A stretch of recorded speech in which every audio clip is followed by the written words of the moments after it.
Alright, draft science video. Don't know what to say. So anyway, so far no no comments on the questions I asked. And so there's been no response in the context of the questions as they were asked in that video. So it's interesting. 6 down votes, 3 up votes, and nothing in the comments section. In terms of an answer to any of the critiques posed, or even the questions, the one seeking somebody who might have the right answer. Nobody's even trying to give an answer. Like, what happens when 2 radio signals have exactly the same frequency but at different phases? What does the receiver do? Evaded by this guy entirely. So this has to be, frankly, the worst Hoffa Day. I mean, it made me want to throw up more than any of the other Hoffa Day videos. And, it didn't have any insults in it.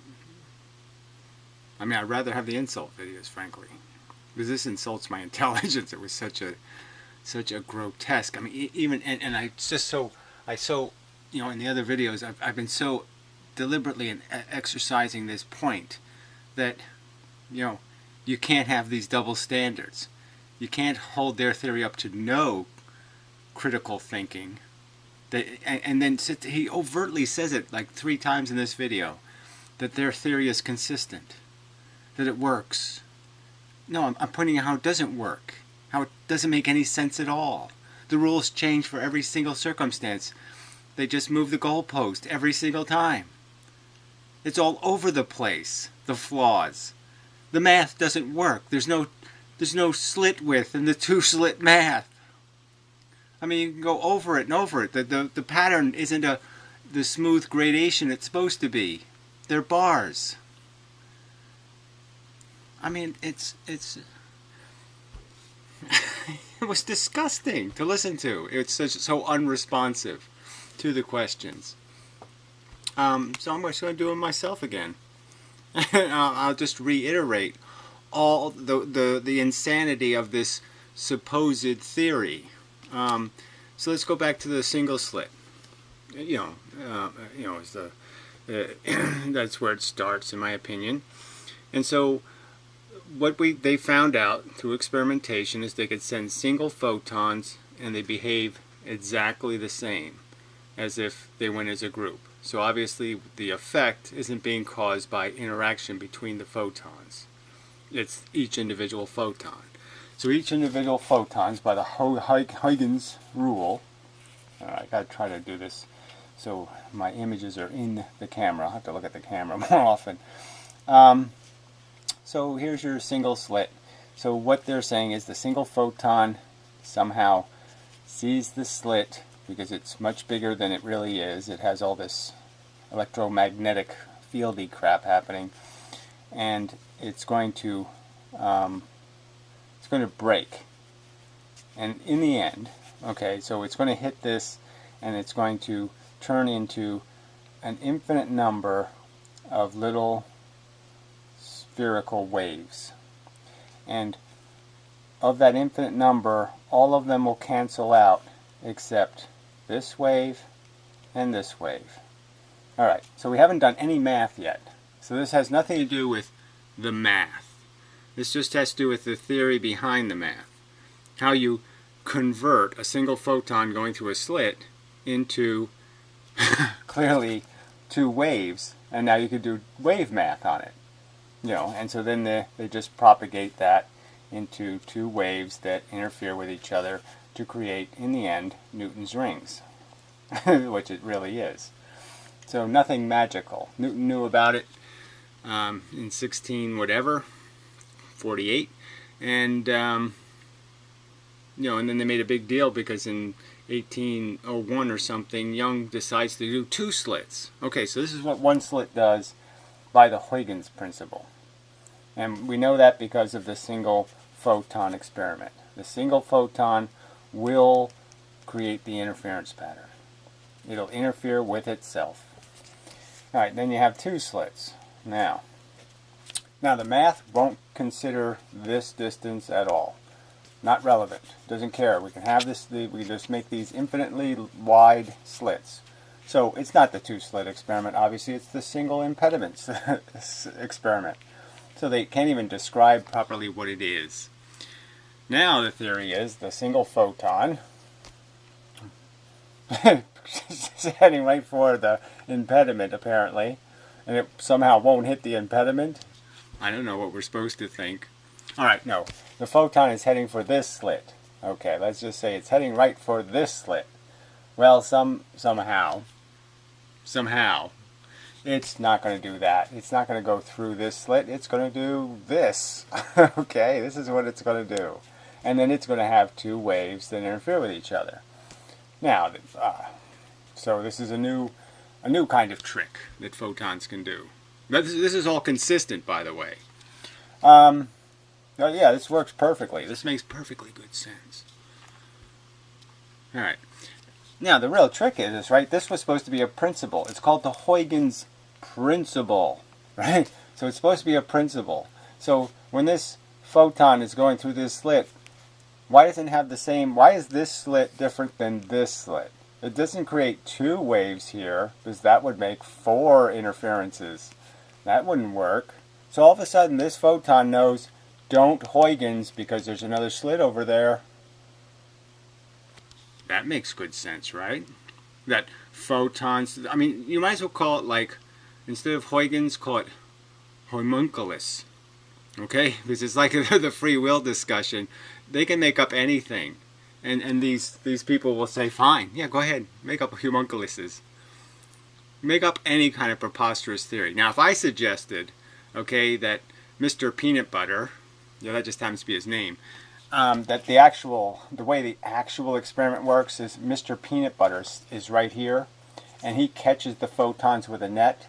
You know, he has a little net, and then he throws them at these specific locations. And it's these specific locations, he's actually trying to throw them straight, but his left foot is bigger than his right foot. So every time he throws them crooked by a specific angle. But it's Mr. Peanut Butter. That's how it happens. That's how the real universe works. Now, if I suggested that, yes, some people might sit there and say, well, that's ridiculous. You just made that up. Yeah, this is ridiculous, and it was just made up. And this asshole, sorry, I can't take your video seriously. This didn't, look, he puts it in capitals letters. Draft science questions answered. You didn't even touch upon this question. This was the question. How does this demonstrate consistency of the application of a principle? It Huygenses with this slit. It doesn't Huygens on this slit. It doesn't Huygens on that slit. How does photon know that? All right, so let's go to this new example. So we have these 2 emitters and 1 receiver. And now we're supposed to believe no Huygens, no Heisenberg. I didn't even go into why the Heisenberg thing is relevant, but just the whole Heisenberg theory too. But anyway, you know, Heisen homunculus. Okay. So what are we to speculate in terms of the consistency of this theory? Do you think that if we sent one radar photon at a time, do you think the radar photons would create the pattern here? One photon, we'll send 1 radar photon at a time and it will choose, well, 1 from here, 1 from there, 1 from here, 1 from there, 1 at a time. And do you think this is the pattern they're going to make? Are they going to interfere with them? So they're going to know there's another, oh, that other radar guy might turn on any time now. I better go over here, or I better go over there. I better do some interfering here in the field. So this demonstrates consistency. So now that the argument is that these 2 waves of photons, these groups of photons, so groups of photons don't create the pattern here, groups of photons don't create the pattern here, all of a sudden groups of photons are doing it. It's not an individual thing anymore, it's a group activity. Dun, dun, dun, dun, dun, dun. And as this is ludicrous to call this consistent. There's no consistent application of any principle here whatsoever. It's totally the description of an inconsistent theory that has gross contradictions in its rules and laws and their application. Gross. Not a little bit of inconsistency, gross inconsistency. All right. So in this context, I ask this first question, right? Let's go to the first question. Do you agree that if there is any wave property, that is any probability essence thingy, some whatever thing, that the photon is sitting back here, and before it goes into any of these experiments, the probability that it's going to go somewhere is completely held by this photon, right? Because we know it has nothing to do with instrumentality. It just has to do with photons knowing that they're being confined. They know that's a violation of the Heisenberg rules, and that if you try to confine the photon, he will reject the confinement and say blah blah blah. Yet there's no confinement here. How does the photon know here? Do the other photons tell it? I don't know. Maybe Mr. Peanut Butter's doing it, right? Maybe Mr. Peanut Butter is valid after all, because maybe he's doing it. He told the photon. All right. The wave property is possessed by the individual photons and is not a manifestation of any group behavior. So I restated it by saying that the wave property is held by individual photons and is not a byproduct of collective behavior. So we got no answer from Hoffaday in his answers. He didn't answer the question. He just said, well, the orthodoxy says. No, we're talking about a specific video. That's how this series of videos started, with a specific video by Professor Lewin, who made specific arguments about what these physical laws are and what the physical behavior is. We're arguing specific models, not mathematics, specific models. No one's arguing the mathematics in the sense of there's a vague relationship, okay, some relationship between the wavelength of the light, the width of the opening in the case of the single slit. See, the math says the width of the opening is variable A in the single slit, and then it changes variable A to the width of the impediment in the math for the double slit. See, those are the kind of changes it makes. And I didn't even get into the diffraction gradient, right? Because that math suggests that as you create more and more lines, right? So you have this gradient, you send a laser beam through it. The math says that as I make more and more lines, the images, you see there'll be a little image here, an image here, and an image here, will get thinner and thinner. None of that happens because it's clearly an image of the laser beam. It's a round little circle. It doesn't get thinner and thinner and thinner. It's a circle. I could also point that out in the single slit pattern, so I might as well do it while I'm at it. This is all part of this hugely consistent rubbish. He claims it's consistent. Okay, so in the single slit, when you make the slit very narrow, the pattern seems to stretch this way. Okay, this way. And clearly that's happening in the sense that, see, what you should be getting as a pattern is there should be a gradation, okay, a perfect gradation. This is the brightest, and it gets less bright, less bright, less bright, less bright, less bright, less bright, less bright, less bright, less bright, all the way to 0. So there should be a perfect black here and a perfect bright in the middle. And this should be a perfect parabola of gradation. Now, it isn't. Number one, if you look at it, it's quite smooth. It doesn't do the gradating it should be doing. And what you can also notice is, where did this come from? See, I mean, the slit openings are longer than they are wide, right? A lot longer than they are wide. And so when the laser beam goes across them, the width, the height is much longer than the beam edge. So this arc ends up being in the image. Alright, this is actually the single slit, so I'll draw it again just to... Okay, so this arc here and this arc here actually end up getting transmitted. And that's what this is. This is actually the arc of the top of the round laser beam magnified. So the image has been hugely magnified of this little arc here and here. And if that's actually happening, then you can't use this probability math, right? The consistency of making this just a mathematical probability goes out the window, because what's clearly has to be happening is this side of the image of the arc, okay, it's either transporting that, okay, so here's, we'll just do it, we'll just redraw it here so you can get my point. Well, I'll draw a circle to make it even clearer. So what has to be happening is that it either is doing the crossover thing, like this photon is going over here and this photon is going over here, or it's projecting it this way, and every photon along the way has a correlation to these other photons on the arc of that beam. It's clearly a replication of the image.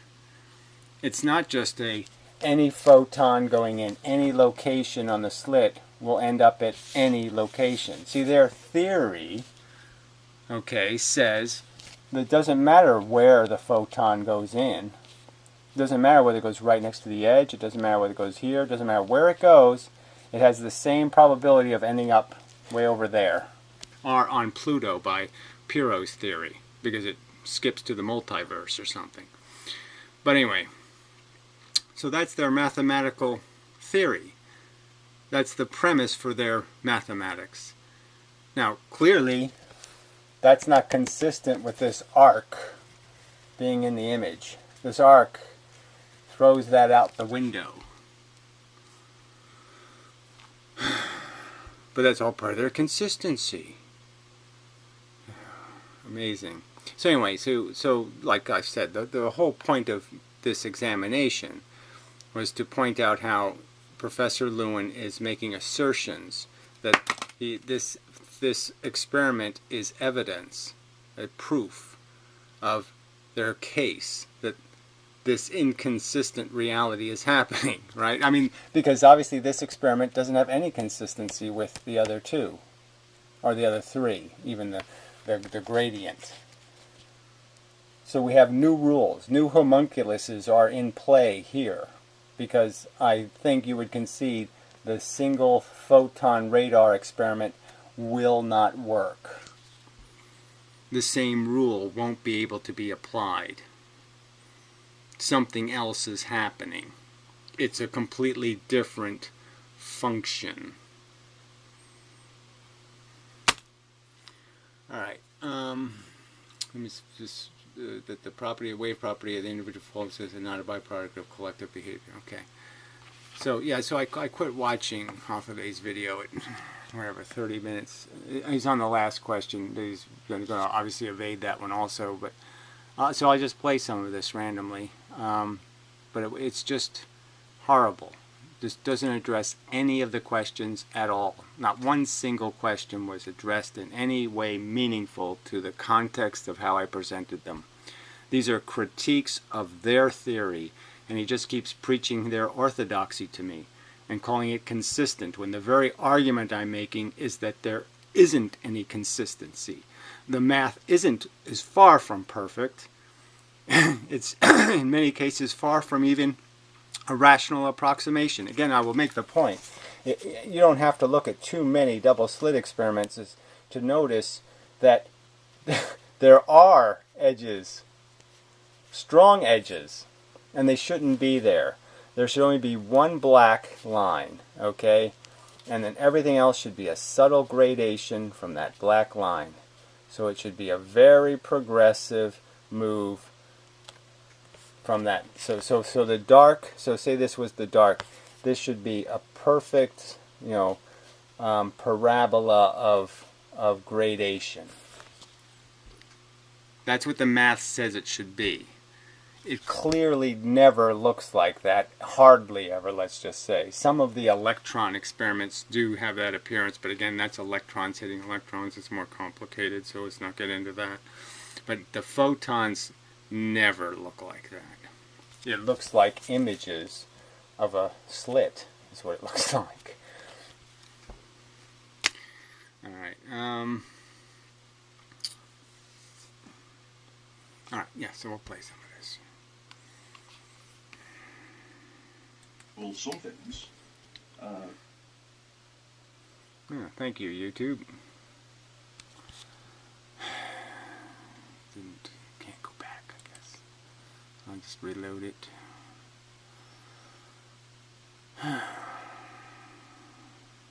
Yes or no, the voltage in the circuit represents the number of photons that hit the antenna at the target frequency. Okay, so I'm going to get to that one later. Alright, so this is what he does. So I point out all these hypocrisies, all these inconsistencies, and then he starts talking about quantum mechanics versus classical mechanics. He uses this orthodoxy. We're not talking about an orthodoxy. We're talking about Professor Lewin and his assertions. And I'm challenging the assertions Professor Lewin was making and claiming this to be evidence of. That couldn't be more clear. His name is in the title of the videos. Ah, fuck this YouTube, man. Fortunately, I have a backup plan. Alright, I think I have this video. Yes, I do. I had to save a copy because it wouldn't play earlier. Some things, whether or not the model of photons does it or not, I'm not entirely sure. All I can say. Okay, so again, so he's just ignoring. I mean, like I said, the whole context. The model of photons does it or not, I'm not entirely sure. Okay, it's playing on the YouTube now. All I can say is, as I'll come to it, is we've got orthodox science. Alright, so again, none of this was any part of this. I wasn't asking for the orthodox science reputation on the subject. We have the professor at MIT's own words. That's what I'm arguing with. The words of the professor at MIT. Not some orthodox stuff, not what Harry Perry says, not what Louis Screwy says. No, what Professor Lewin says. His assertions, his contentions, his theory. I'm speaking in the context of the quantum mechanical homunculus, apparently. Like I said, the quantum mechanical homunculus. We'll just change the rules. Huygens here, no Huygens here. You know, this you know, pattern doesn't you know, the diffraction gradient bullshit. And then finally, now we're doing this radar thing where somehow you can't do the single photon thing anymore. This isn't a property the photons have. They interact with each other. No other circumstance do they do that, except now with radar, apparently. New exception to the rule. Wave particle duality, and I'm resting on essentially classical analysis of waves. Well, again, that's not what this is about. This is about specific assertions and the continuity or consistency of their application of their own rules. So I'm saying, I mean, I couldn't have made it clearer, right? He's doing a lecture on the double slit on pattern. He just did the math for the double slit pattern. He moves to radar as an example of the same thing happening. Okay, and yet it's happening for completely different reasons. Entirely, fundamentally different reasons. Nothing consistent. There's no Huygens anywhere to be found in this. And yet he'll end his lecture right after this experiment by saying Huygens was right. Light's a wave. But there's no Huygens here. Anyway, I just don't know what to do with this. I don't know whether it's worth it. I don't see any point in beating dead horses. I guess I could just read some of my questions. I'll just point out how he didn't come anywhere near it. The signal is transmitted, so this is question 2. The signal transmitter is just made out of positive photons. There are no negative photons or negative signal. Okay, so he just completely evaded the point being made, which is you can just add or subtract a photon from the signal. The signal is just going to be a gradient of photons coming at a specific time. A specific time is when a certain number of photons are going to show up. And that's all you can do is add a photon or subtract a photon. The only negative is the space between them. But there can't be anything else sent. There's no negative function in the photon itself. So essentially this wave has no trough. There's a photon or there's no photon. There's a photon or no photon. Nothing else can be sent. That was being the simple argument being made. And that it's going to be the receiver that's going to convert it back into a wave of push-pull. But whatever. Alright, where is the interference? This is number 3. So this one he didn't even read. The questions number 3 and 4 are very closely related. And he didn't even read all of the questions.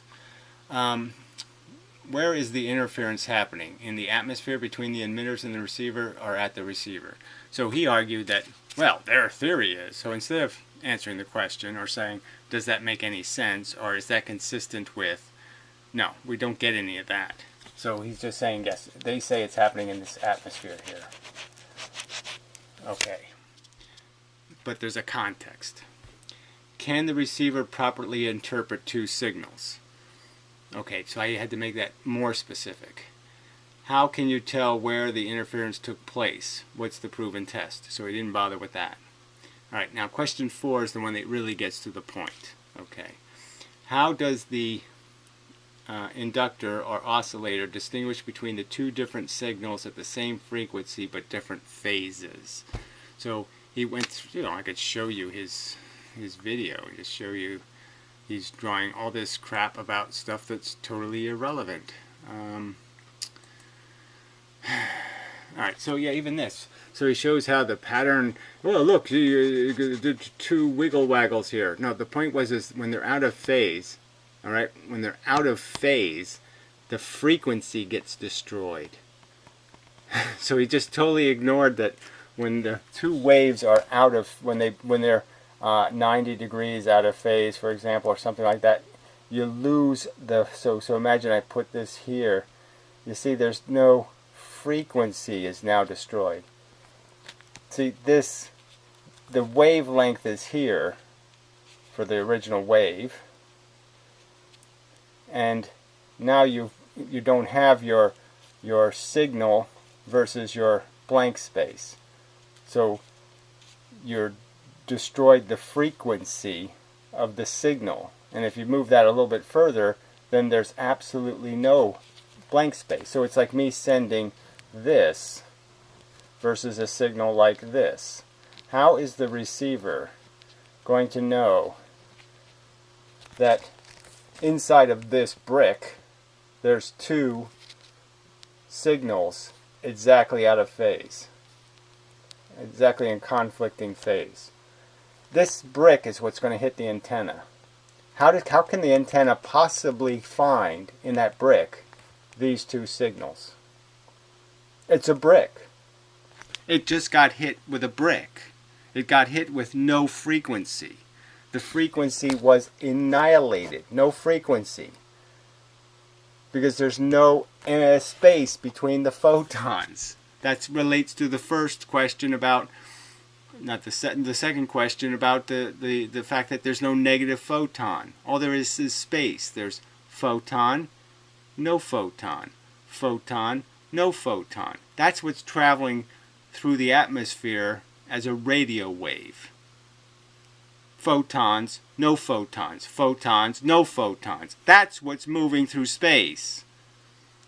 And if I have two signals that are exactly 180 degrees out of phase, then there's photon, photon, photon, photon, photon. There's a brick. There's no frequency anymore. How can it possibly detect something that has no frequency? That's the question being asked. So that's what 4 says. How does the Yeah, well, I just said different phases. Does it see just one signal at one phase? So I asked that question. So he just evaded those questions altogether. Didn't even come close. So then the answer to the emitter question was just so, and you know, he starts going into all this crap about the inductor and how we don't need the mechanicals that are irrelevant. The argument is, can a radio receiver see two signals that are overlapping out of phase? Two signals of the same frequency that are 180 degrees out of phase. Can it see those signals? Does it have any hope of seeing them?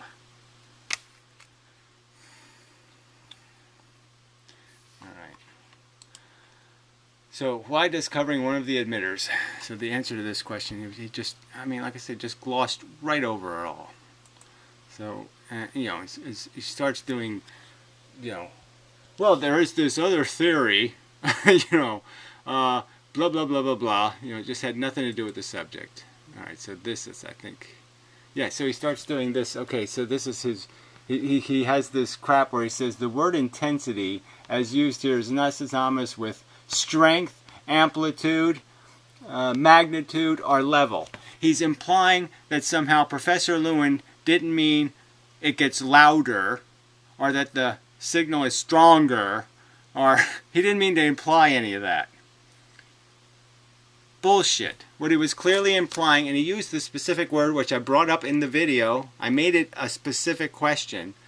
He says in the video, if you understand diffraction, I mean if you understand interference, you'll understand why that happens.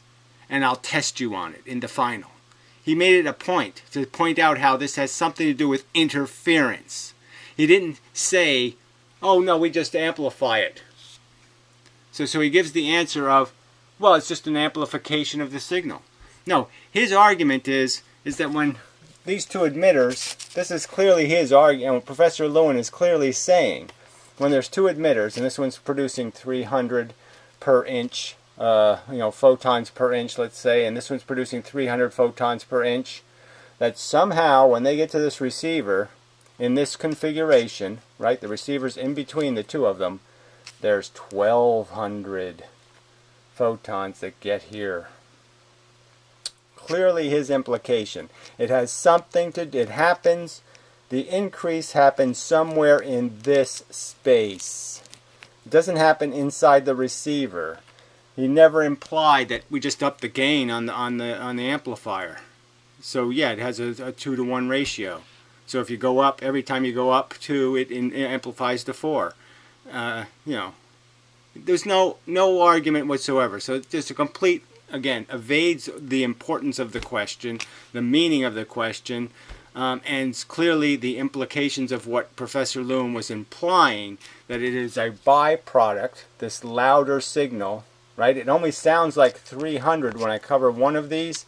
I only hear 300 decibels, let's say, and then when I uncover it, I hear 1200 decibels. Clearly, you can't evade that with some semantics that the word intensity doesn't mean loudness. I mean, what a frickin' evasion! If I, you know, again, and if my theory was as crackpot as this, if I had loopholes and as wide, as open as this bullshit, as obvious as this shit, he'd sit there and pick and pick and pick and pick at me to death. He would make videos and mend them dead because I have an inconsistency. I had to make a rule, 4 of them for the whole universe, and he complains. Where did the rule come from? I mean, disgusting evasion. All right, so, well, this is the 6th question, so maybe we'll get to the 6th question. We'll play some of it. I don't know. Like I said, I don't know if I can stomach it, to tell you the truth. So, I mean, it draws this, right? 1 plus 1 equals 2. But no, we're going to make it equal 4. Sure. It's funny, he drew this, like, this plus this, and he made it bigger in both directions. which is, you know, kind of the irony of the square rule. Alright, so number 6.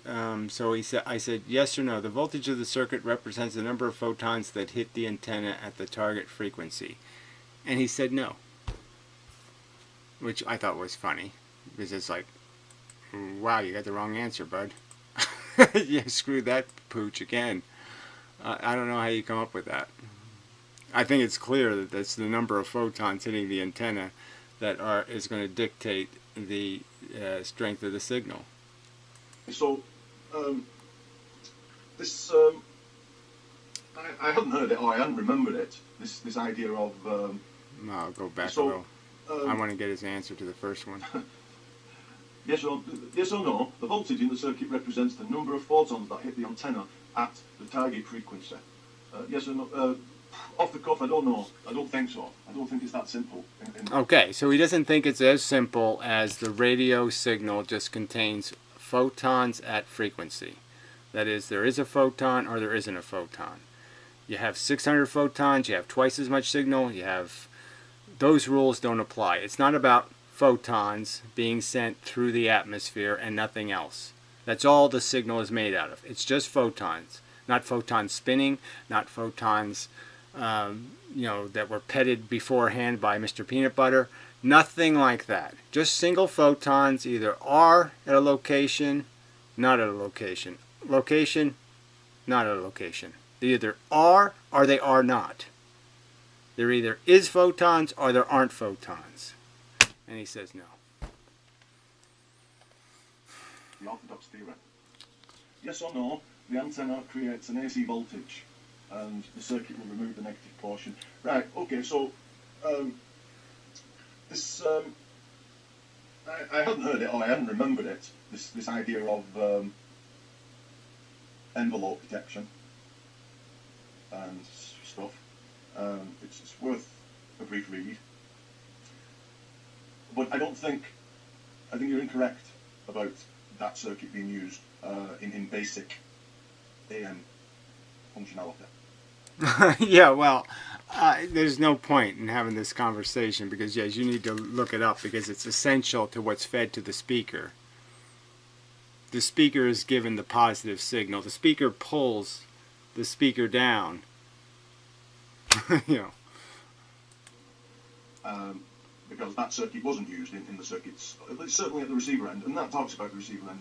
That envelope detection has the purposes that you say and does remove some of the negative waves and stuff, but generally speaking, when we try... Look, what it does simply is it just returns the signal to what it was, what it's always about, is the signal is just... It's getting rid of what the electrons created, which is the reflex. And the point is just as the photons are traveling through the atmosphere, and that's the signal. That's all you need is a signal. Either there is or there is not. It's an on-off. And it's just taking when the stuff hits the antenna creates a current, and then the current goes back the other way because the electrons go back to where they were. And that turns it into an AC circuit, and it just gets rid of this bottom part and just says, look, we're back to this thing. It's just about the voltage. It's just about the strength of the signal at any particular time. And inside of that wavelength, you can have different voltages inside of this positive portion. You know, in a billionth of a second, you can have the voltage go up or down, or you can give this any shape you want to. All right. But the clear point is that the real wavelength is just this portion separated by a distance of nothing. So an empty space, and then an on portion, and then an empty space, and then an on portion, and an empty space. That's the signal. Alright, well anyway, I don't want to beat this to death. I want to stay focused on the two-slit portion of this. I don't want to get into an argument about how circuits work, but the real point I'm getting to is that can this circuit deal with, is jamming just as good as saying the signal, the experiment, the radar experiment is just showing you what happens when radar is jammed. When you send two signals at the same, at 100 degrees, 180 degrees out of phase, you will jam the signal. So if I have a radar mechanism, and somebody sends a signal, well, it's radar is bouncing off, and so that, yeah, it still probably would work.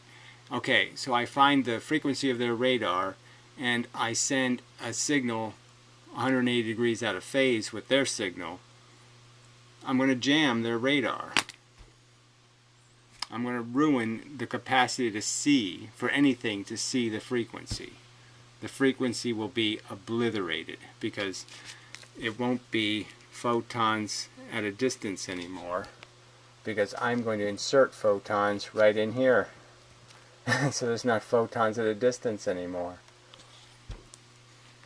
And it's a perfectly viable explanation for this phenomenon of the radar guns.